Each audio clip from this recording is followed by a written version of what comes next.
subscribers and friends, welcome to my channel.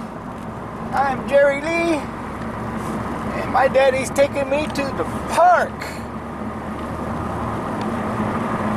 It is a chilly 54 degrees this morning, and oh, watch out, kitty cat. He wants to test out how many lives he can use today.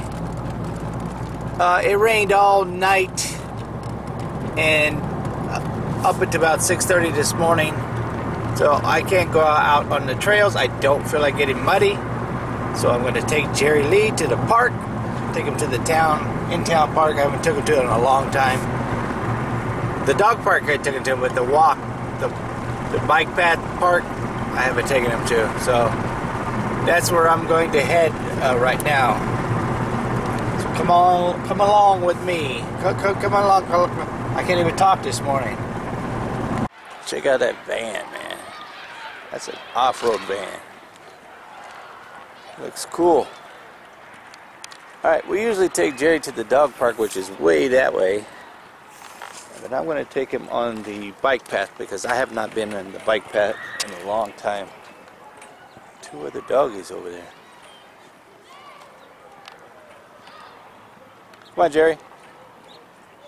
I bet you that's that guy's van. Cowboy.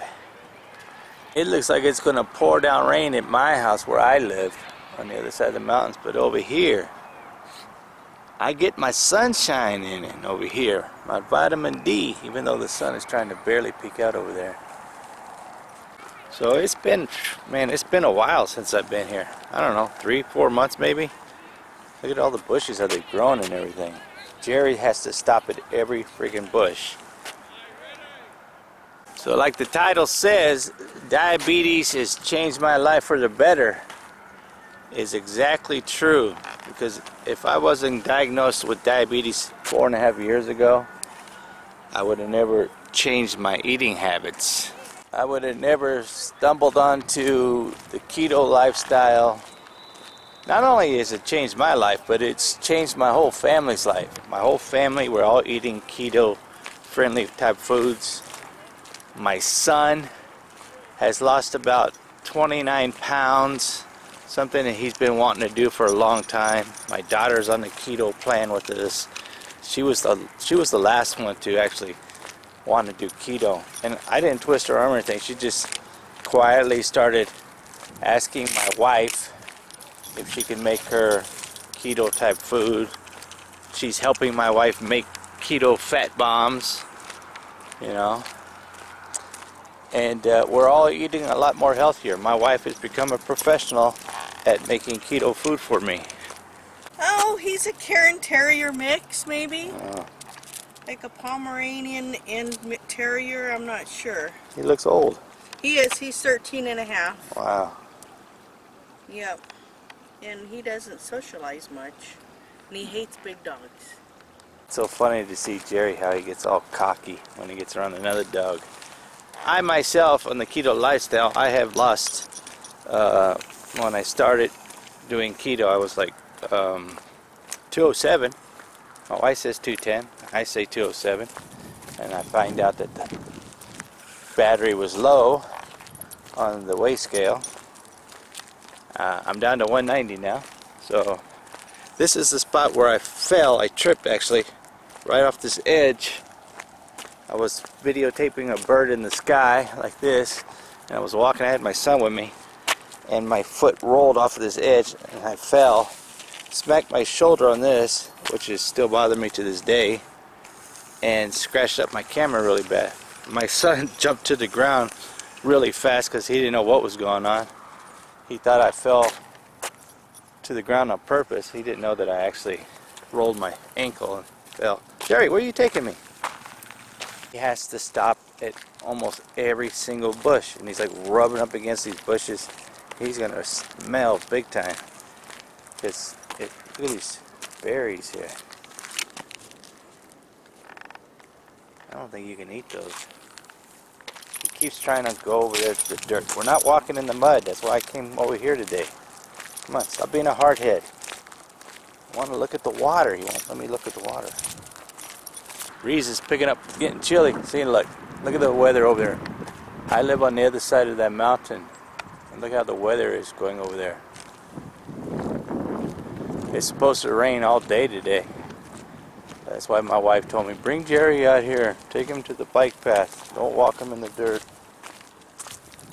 But he keeps wanting to go in the dirt over there. Look at that quail.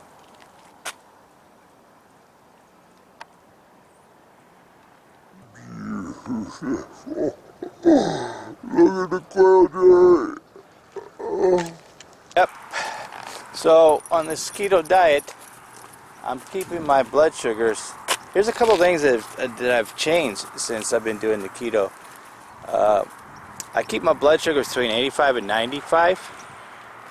And I no longer, as of this video, it's been 3 weeks since I've pricked my finger with any kind of blood glucose thing. Because I just told my wife, I ran out of the blood strips. I told my wife, you know what, I'm done.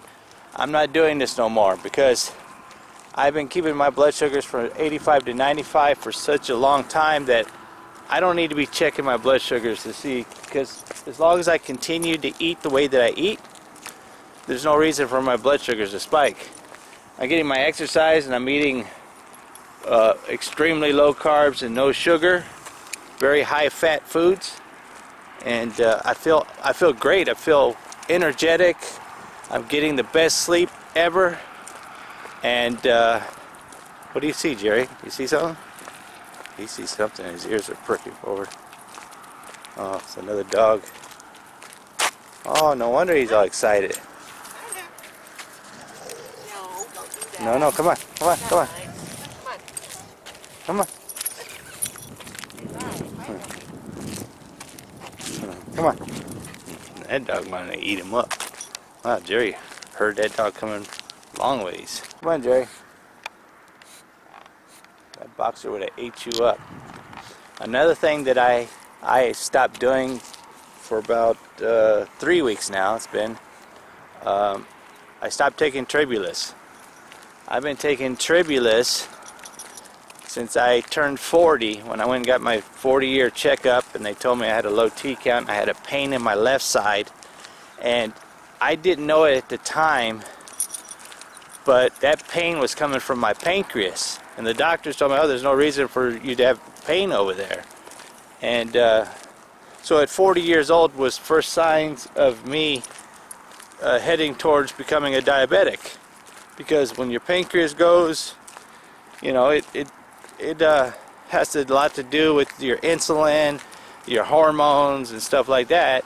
And when they told me I had a low T count, and they want to put me on medication then, when I was 40, I said, no, I'm going to figure out how to do this the herbal, natural way with herbs. And I did a lot of research, and I came up with Tribulus. And I've been taking Tribulus every single day since I was 40 years old. Up until 3 weeks ago, I ran out of Tribulus, and I forgot to tell my wife to order off eBay. And I noticed every day as I went by, I wasn't having any pain in my side. And after a week, I told my wife, I said, hey, you know, I ran out of Tribulus a week ago. And she's like, oh, why didn't you tell me I would order on eBay? I said, no, I want to see how many days I can go without taking it before the pain shows up on the side, on my left side, like right over here. And to this day right now, you watch this video, it would be 3 weeks. By the time I upload this, it will be 3 weeks since I've taken this, taken any Tribulus. So I no longer take Tribulus because I have no more pain in my side. I'm not sleepy. I'm not irritable. So this keto lifestyle is making a lot of changes for me for the better. So you know, if I was to slip and fall off the wagon and start eating the crap food that got me into the predicament that I was in, well, I'm sure enough I will turn right back into a diabetic. Look what I just see right over here. Come here, Jerry. Jerry, come on, quit fighting me. He's pulling on me. Look what I found. Right there. There's that hawk.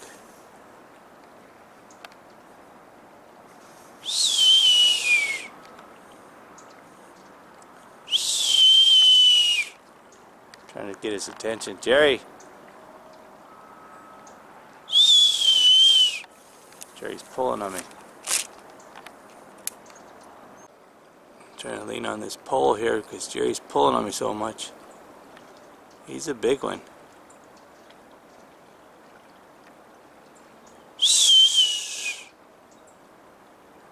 He looks cold. He's looking for something to eat.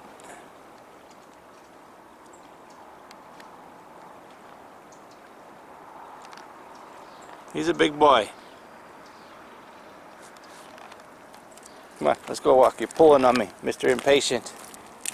Yeah, so diabetes has changed my life. I mean, when I first was diagnosed, I was, you know, just like everybody else, I was hard-headed and didn't want to. I still wanted to have my pasta, my you know, my pizza and stuff like that, and my what do they call that, lunch meat. And it wasn't until like maybe a year after I was diagnosed, you know, I did cut out a lot of stuff, but you know, I would fall off the wagon and go back. But one thing I knew I wasn't going to do, I wasn't going to take any kind of medication. I'm on absolutely no kind of medication whatsoever at all. All I do is exercise every day, go walk with my dogs, or I go hiking by myself. I eat a very high-fat diet, extremely low carbs, and I cut out all the sugars, and I control my diabetes perfectly. I've even had some people tell me you're not even diabetic, you know, but if I was to eat the way I used to, yep, my blood sugars would shoot up crazy again. I had 2 strokes when I first was diagnosed. That's what really woke me up, to say, you alright? I'm listening, because your body will talk to you. Your body will give you the warning signs. I didn't listen to the warning signs when I turned 40 and I started getting the pains in my pancreas. You know, I went to 2 different doctors and they both told me, you know, nothing wrong with you except you got a low T count. I didn't know what a low T count was. But, yeah, I don't take anything. And I'm on this whole area here where I walk. There's Crossroad Parks over there. From that park all the way, all this property here was a Hohokam Indian village.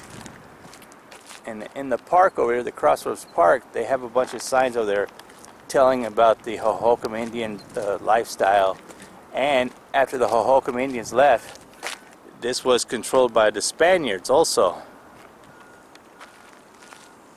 It's a very historic area right here. And it's a place where everybody loves to come. The weather's getting colder, man. Look at these clouds. Looks like it's raining over by where I live. I don't know what's up with Jerry. He's like, for 10 minutes now, we've been walking at a very fast pace. Look how fast he's walking. He's like on a mission, like he's trying to get back to a spot over here somewhere. Pulling on me. I'm usually used to him quitting on me by now. What's going on, Jerry? What's the rush, brother? Huh? What's the rush? Ignoring me. It's nice to see some different scenery other than just cactus all the time. Beautiful trees. Yep, he's still there. Let me get a good shot here. Wait.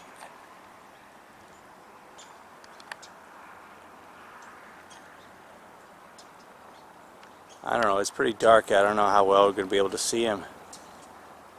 Because in the viewfinder, he just looks like a black dot. I don't know, he looks cold.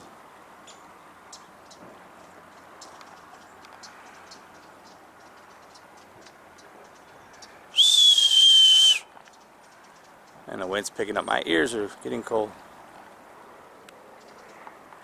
Put my beanie back on. Look at him, Jerry. He's such a beautiful bird, Jerry. I like him. He's beautiful.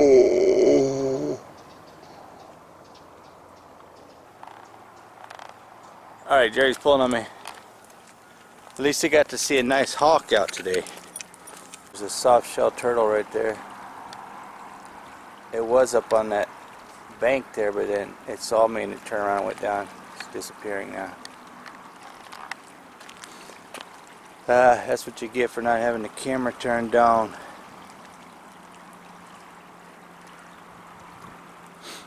He's disappeared now, Jerry. I walked away and it came back. Look, it came back up. They must have really good eyesight.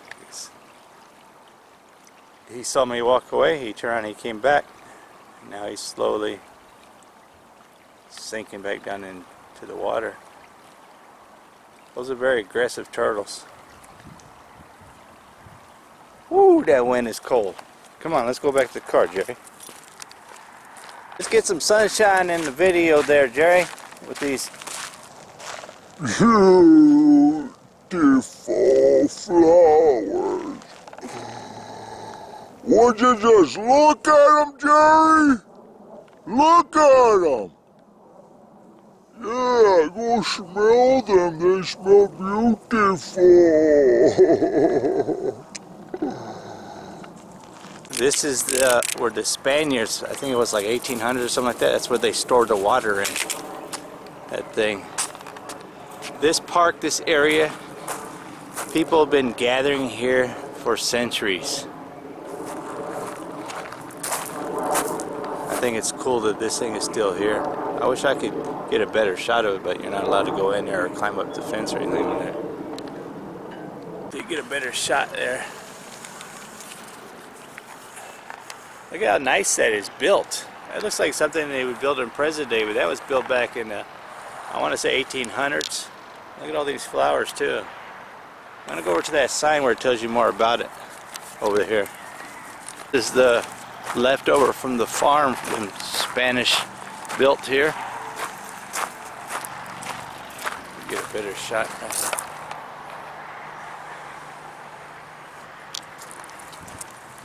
Go over to these signs over here to tell you a little bit more about it. Look at this artwork.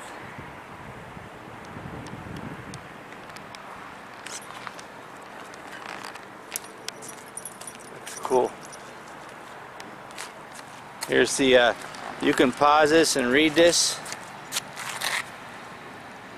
This is the Hohokam Indian stuff. Just pause it and read it.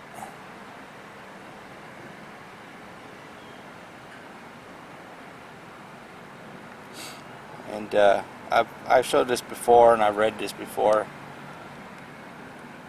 But like I said, just pause it and read it.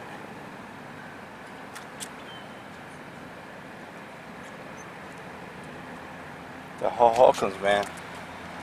They were a very artistic group. Over 40,000 artifacts were collected. And then this is the family right here. This is the cistern I show you first where they stored the water. That's the little, that's that farm right over there. That's the family was here.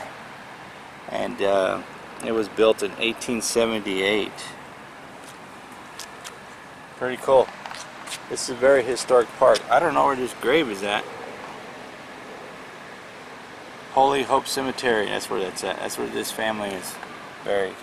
Holy Hope Cemetery. I have to go check that out someday. Here's some more. Before they made this a park, that's them excavating the Hohokam Indian pottery and stuff like that. Very interesting stuff, Hohokam Indians. I never get tired of learning about the Hohokam Indians. This is a cool park because you can go to any one of these ramadas here. They have electrical outlets and you can enjoy free Wi-Fi at the Crossroad Parks in Marana. Come on, Jerry, let's go. Look at that van is still here. That is a cool bug out van, man. Alright, well that's going to be my video for today. Come on, Jerry. You've been there for 10 minutes. If you like these kind of videos, smash that like button. Hit it. Give me a thumbs up. Hit that subscribe if you haven't subscribed already. It don't cost you anything. It's free. And if you're a diabetic, there is hope. You can reverse diabetes. I am living proof. Don't believe what anybody tells you. Cut out the carbs, cut out the sugar, get in some kind of exercise system, and just don't give up, man. Do not give up. Thanks for taking time to watch my videos. As always, be kind to people, treat people the way you want to be treated. And I'm gone. I'm gone.